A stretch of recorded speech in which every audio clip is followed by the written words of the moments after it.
Ada perbincangan yang sangat luas di kalangan masyarakat kita hari ini tentang rencana kenaikan gaji ASN termasuk TNI, Polri, guru, pensiunan, dan berbagai unsur aparatur negara lainnya. Saya sebagai politisi, sebagai anggota Partai Demokrat, ingin menyampaikan pandangan kami dengan sangat jelas dan tegas. Menurut saya, menurut Partai Demokrat, gaji memang harus dinaikkan secara berkala, idealnya setiap tahun.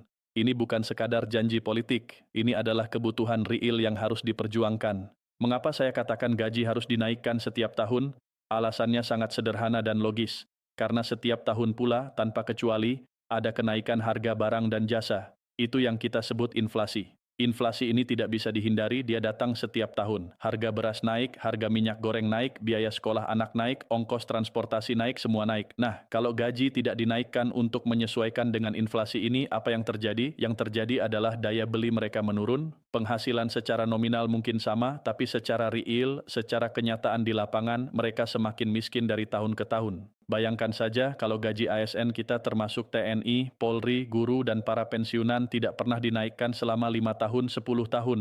Apa yang terjadi? Meskipun angka gaji di slip gaji mereka tetap sama, tapi uang itu tidak bisa membeli barang sebanyak dulu. Dulu mungkin dengan 1 juta rupiah bisa beli beras 20 kilogram, sekarang mungkin cuma dapat 15 kilogram atau bahkan kurang. Ini namanya penurunan penghasilan real, dan ini sangat tidak adil bagi mereka yang sudah mengabdikan diri kepada negara yang setiap hari bekerja untuk melayani rakyat. Oleh karena itu, bagaimanapun kondisinya, dengan tetap memperhatikan kemampuan keuangan negara, kondisi fiskal kita yang memang harus dijaga kesehatannya, pemerintah tidak boleh mengabaikan, tidak boleh melupakan untuk menyesuaikan atau menaikkan gaji ASN, TNI, Polri, guru, pensiunan, dan lain-lain. Tujuannya sederhana tapi sangat fundamental, agar mereka masih mampu mencukupi kebutuhan hidup sehari-harinya dengan layak dan bermartabat. Ini bukan kemewahan yang kita bicarakan, ini adalah kebutuhan dasar untuk hidup yang layak. Bagi kami di Partai Demokrat, ini adalah agenda yang sangat penting. Dan saya sampaikan dengan jujur, jika insya Allah nanti Partai Demokrat makin kuat posisinya, makin banyak kursinya di DPR RI, dan kembali masuk ke dalam pemerintahan, ini akan menjadi salah satu agenda perjuangan utama Partai Demokrat. Kami akan memperjuangkan agar rakyat kita, terutama para abdi negara ini, benar-benar meningkat taraf hidupnya dari hari ke hari, dari tahun ke tahun. Termasuk di dalamnya ya, penghasilan ASN, TNI, Polri, guru, dan para pensiunan yang sudah puluhan tahun mengabdi. Sekarang saya ingin berbicara tentang sektor lain yang tidak kalah pentingnya, yaitu pendidikan. Saudara-saudara, di bidang pendidikan, tantangan yang kita hadapi itu luar biasa besarnya. Masih banyak sekali sekolah-sekolah kita yang tidak memiliki guru berkualitas, terutama untuk mata pelajaran yang sulit seperti matematika, fisika, kimia, bahasa Inggris. Ini bukan hanya terjadi di daerah-daerah terpencil, di gunung-gunung, di pulau-pulau terluar. Jangan salah, di pinggiran Jakarta saja, yang notabene adalah ibu kota negara, masih banyak sekolah yang tidak punya guru-guru yang benar-benar menguasai pelajaran-pelajaran yang susah ini. Apalagi kalau kita bicara tentang daerah-daerah yang memang sangat terpencil, di gunung-gunung, di pulau-pulau kecil yang jauh dari kota besar. Di sana, mendapatkan guru yang berkualitas itu seperti mimpi. Bukan karena tidak ada guru, tapi karena guru-guru yang berkualitas tidak mau ditempatkan di sana. Mereka lebih memilih di kota-kota besar, di mana fasilitas lebih lengkap, kehidupan lebih nyaman. Ini adalah masalah struktural yang harus kita selesaikan dengan cara yang inovatif dan kreatif. Nah, untuk mengatasi masalah ini, kita sudah mulai mengembangkan solusi berbasis teknologi. Sekarang, dari satu studio yang terpusat, pembelajaran bisa dilakukan dan bisa diterima oleh ratusan ribu sekolah di seluruh Indonesia. Bayangkan, dari satu studio di Jakarta atau di kota besar lainnya, guru-guru terbaik bisa mengajar secara simultan ke puluhan ribu sekolah yang tersebar di seluruh Nusantara. Anak-anak di Papua bisa belajar dari guru terbaik yang ada di Jakarta. Anak-anak di Nusa Tenggara bisa mendapat pelajaran dari profesor yang ada di Bandung. Ini adalah revolusi dalam dunia pendidikan kita. Saya tahu beberapa orang mungkin bertanya, bagaimana dengan sekolah-sekolah yang tidak punya akses internet, yang tidak punya wifi, ya, memang ini tantangan. Tapi teknologi sudah berkembang sangat pesat. Sekarang sudah ada teknologi yang sangat murah yang bisa kita pasang di setiap sekolah. Memang ada Starlink yang mungkin masih agak mahal untuk biaya berlangganan bulanannya, tapi sudah ada banyak teknologi alternatif yang lebih murah dan terjangkau. Yang penting adalah political will, kemauan politik dari pemerintah untuk benar-benar memprioritaskan ini. Dan saudara-saudara, ini baru permulaan. Tahun ini, hari ini, kita baru mampu menyediakan 1 layar pembelajaran per sekolah.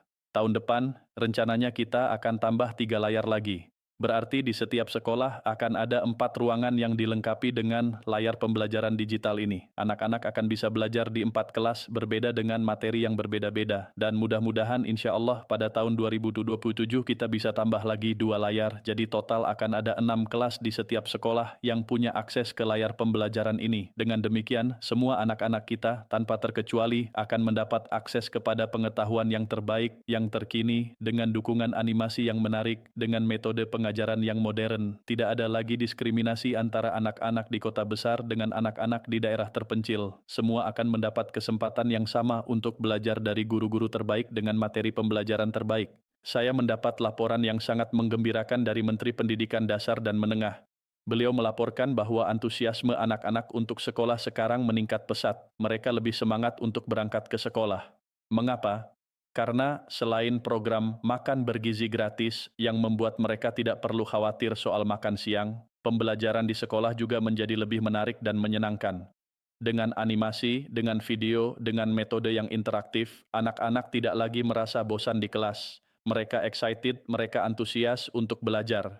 Ini saya kira sangat penting karena fokus kita memang harus ada di sini. Kita tidak boleh mengalihkan fokus. Kita harus terus fokus kepada investasi yang paling penting bagi masa depan bangsa ini. Investasi apa itu? Investasi kepada anak-anak kita, investasi kepada sumber daya manusia kita. Karena pada akhirnya, kemajuan sebuah bangsa ditentukan oleh kualitas sumber daya manusianya, bukan oleh kekayaan alamnya, bukan oleh luasnya wilayahnya, tapi oleh kualitas manusianya. Saya juga ingin menceritakan sesuatu yang menyentuh hati saya. Waktu saya keliling ke sekolah-sekolah, saya cek buku-buku tulis anak-anak, dan saya perhatikan banyak anak-anak kita yang menulis dengan tulisan yang sangat kecil, sangat rapat.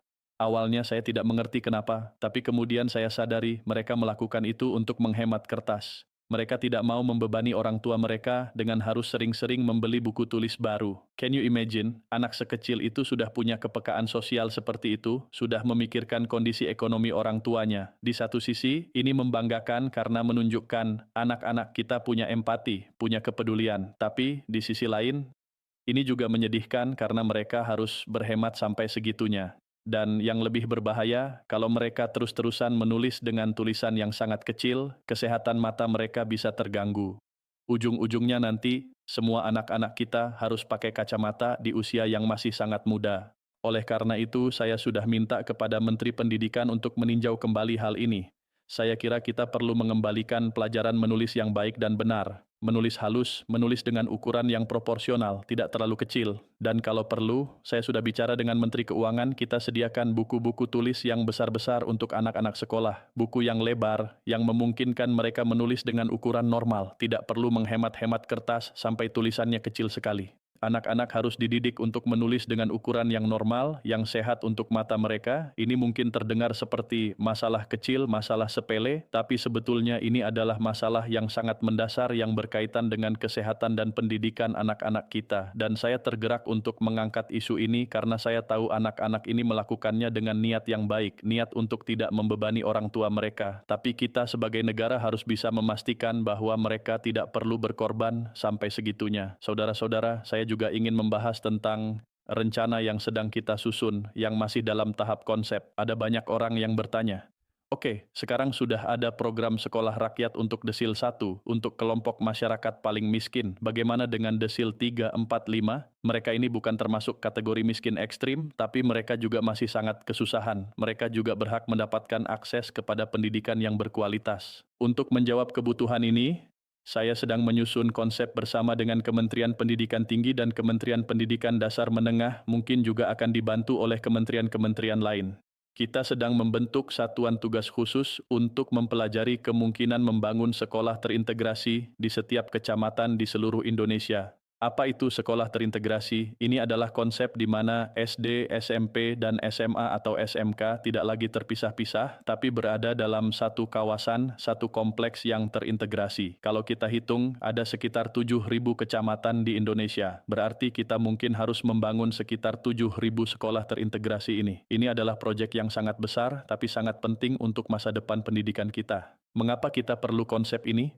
Karena ada fenomena yang terjadi sekarang, akibat angka kelahiran kita yang menurun, banyak SD-SD yang sekarang kosong atau sangat sedikit muridnya, ada sekolah yang punya 6 guru tapi muridnya cuma 4 atau 5 orang saja. Ini sangat tidak efisien. Guru-guru itu sebetulnya bisa dimanfaatkan untuk mengajar lebih banyak murid, tapi karena strukturnya seperti itu, mereka jadi tidak produktif. Dengan konsep sekolah terintegrasi, kita bisa mengkonsolidasikan sumber daya yang ada. Di setiap kecamatan akan ada satu kompleks sekolah dengan fasilitas yang sangat lengkap dan berkualitas. Setiap sekolah terintegrasi ini harus memiliki laboratorium yang memadai, bukan sekadar laboratorium yang ada tapi tidak terpakai, tapi laboratorium yang benar-benar berfungsi dan digunakan untuk praktikum. Harus ada laboratorium matematika yang dilengkapi dengan alat-alat peraga yang membantu anak-anak memahami konsep-konsep matematika yang abstrak. Harus ada laboratorium kimia dengan peralatan yang aman dan lengkap.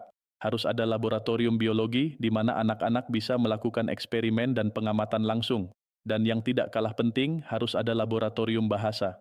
Saudara-saudara, laboratorium bahasa ini sangat penting. Kenapa? Karena penguasaan bahasa asing, terutama bahasa Inggris, adalah kunci untuk membuka peluang kerja global. Lihat saja negara tetangga kita, Filipina. Kenapa orang Filipina banyak diterima bekerja di mana-mana? Di hotel-hotel mewah, di kapal pesiar, di rumah sakit internasional, karena mereka bisa berbahasa Inggris dengan baik. Komunikasi mereka lancar, tidak ada hambatan bahasa. Kita sebagai bangsa Indonesia sebetulnya punya banyak peluang juga. Saya mendapat informasi bahwa setiap tahunnya ada permintaan jutaan tenaga kerja dari berbagai negara untuk orang Indonesia. Negara-negara Eropa khususnya sangat membutuhkan tenaga kerja di sektor perhotelan, kafe, restoran. Mereka meminta sampai 1 juta tenaga kerja setiap tahunnya. Bayangkan 1 juta orang, kepala-kepala negara, pejabat-pejabat pemerintah dari Eropa, berkali-kali bertanya kepada saya, "Can you send us hotel workers? Can you send us restaurant workers?" Mereka sekarang kekurangan tenaga kerja di sektor-sektor ini. Warga negara mereka sendiri tidak mau bekerja sebagai pelayan di hotel atau restoran. Mereka menganggap pekerjaan itu tidak prestisius. Akibatnya, hotel-hotel dan restoran-restoran di sana kewalahan karena kekurangan tenaga kerja. Dan yang menarik, mereka mengatakan bahwa orang Indonesia itu terkenal ramah-ramah, terkenal sopan dan santun dalam melayani. Ini adalah keunggulan kita. Tapi apa yang kita butuhkan untuk benar-benar memanfaatkan peluang ini? Kita perlu mendidik anak-anak kita, generasi muda kita, untuk menguasai bahasa. Bahasa Inggris tentu yang paling penting karena paling banyak digunakan, terutama di Eropa dan negara-negara maju lainnya. Tapi tidak hanya bahasa Inggris. Kita juga bisa mendidik mereka bahasa-bahasa lain seperti bahasa Arab untuk peluang kerja di negara-negara Timur Tengah, bahasa Jepang untuk peluang kerja di Jepang yang juga sangat membutuhkan tenaga kerja asing, bahasa Korea, bahasa Mandarin, dan bahasa-bahasa lain yang relevan dengan peluang kerja global. Dengan penguasaan bahasa yang baik, ditambah dengan karakter yang ramah dan budaya melayani yang sudah menjadi bagian dari kepribadian bangsa kita, anak-anak Indonesia bisa bersaing dan bahkan unggul di pasar kerja global. Mereka tidak perlu hanya bekerja di dalam negeri dengan upah yang terbatas. Mereka bisa pergi ke luar negeri, mendapatkan pengalaman internasional, mendapatkan upah yang jauh lebih tinggi, dan kemudian membawa devisa kembali ke Indonesia. Ini adalah visi besar yang harus kita wujudkan bersama. Pendidikan bukan hanya soal baca tulis hitung. Pendidikan adalah tentang mempersiapkan generasi muda kita untuk menghadapi dunia yang semakin kompetitif, semakin global, dan untuk itu kita harus berinvestasi besar-besaran di bidang pendidikan, dari infrastruktur sekolah, teknologi pembelajaran, kualitas guru, sampai kurikulum yang relevan dengan kebutuhan zaman. Ini semua membutuhkan anggaran yang tidak sedikit, tapi ini adalah investasi terbaik yang bisa kita lakukan sebagai bangsa, karena pada akhirnya masa depan Indonesia ada di tangan generasi muda yang terdidik dengan baik, yang punya skill yang relevan, yang punya karakter yang kuat, dan yang siap bersaing di tingkat global.